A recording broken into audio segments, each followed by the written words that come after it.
Thanks so much.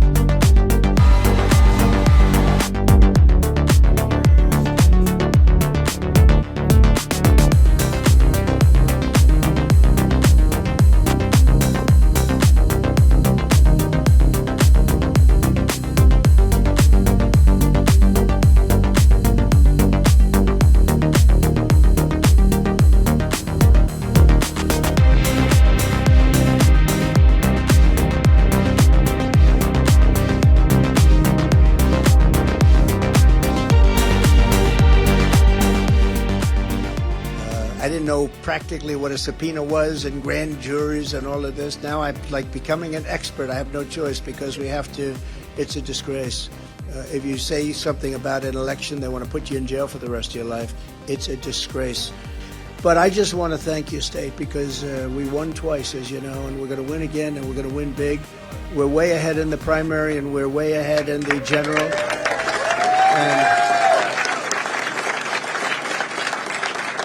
And Biden, as you know, Biden took it away from Iowa and he moved it, which was breaking a very long-standing tradition. And I said that I'll never put Iowa in a second position. I wouldn't have the courage to do that, but I said I'll never. And I'm the one that kept, you first in the nation, as they say, and I kept you first. I was the one that kept you first.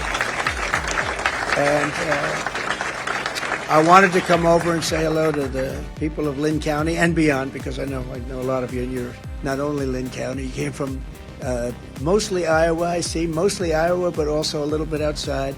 But we're going to continue to do what we did. Again, I want to thank you, Lynn County, and everybody else. I want to thank you very much. It's an honor. Watch the show tonight. We had such an incredible group of people. Watch the show tonight. I think they'll find it good. A couple of these folks. I saw you there because I recognize that. I recognize that beautiful shirt. Team Trump. I recognize that. Again, special state. We will always take care. We're going to take care of Iowa. You are special people in a really incredible state. Thank you very much, everybody. Thank you. Thank you. Thank you so much.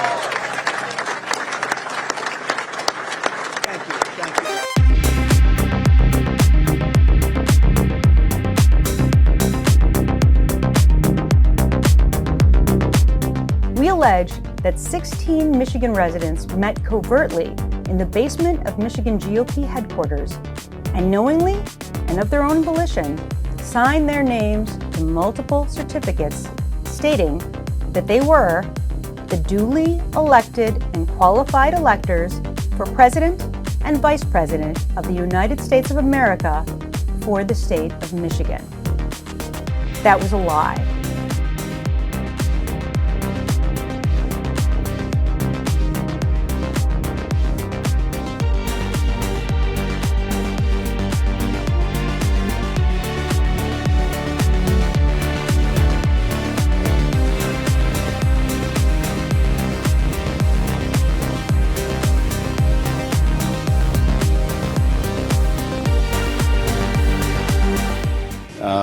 But the president was a central figure in an effort to overturn an election, an effort to interfere with a peaceful transfer of power for the first time in our history. And if anyone else had done the things he did, they would be under investigation. So I think it's certainly appropriate, and we'll wait to see what results from it. I mean, do you feel that the Department of Justice took a little bit too long to launch this investigation? Was it really the work of the Select Committee that kind of goaded them into taking this step? I think they did take far too long to look at not just the foot soldiers. They moved quickly when it came to those who broke into this building behind us and assaulted police officers.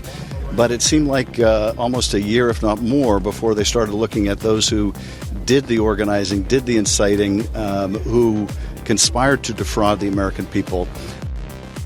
So yes, I think there was sort of one pace of investigation until the special counsel was appointed, and then the investigation, much more along the lines of what we did on the January 6th committee, started to proceed with alacrity. Do you think that we had gotten to this point if it weren't for the work of the Select Committee? Do you think it? I think that we unearthed evidence that the Justice Department could not ignore. Would they have done this without our work? It's hard to say, but without question, the evidence that we unearthed forced the department to consider whether laws were broken and by whom. And I think this is an important contribution we made not only to oversight but to justice. Well, hundreds of people have been convicted of offenses against the United States in connection with January 6th.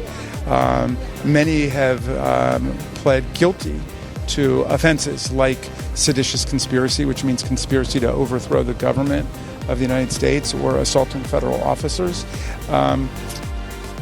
We sent over evidence we thought supporting at least 4 different criminal charges against Donald Trump. So the January 6th committee, the bipartisan January 6th committee, committed itself to the idea that there were crimes committed against the United States by Donald Trump. But the DOJ never investigated. And the key thing in the big picture is that there be criminal accountability for everybody who committed crimes against the government. We're talking about a violent insurrection surrounding an inside attempted political coup.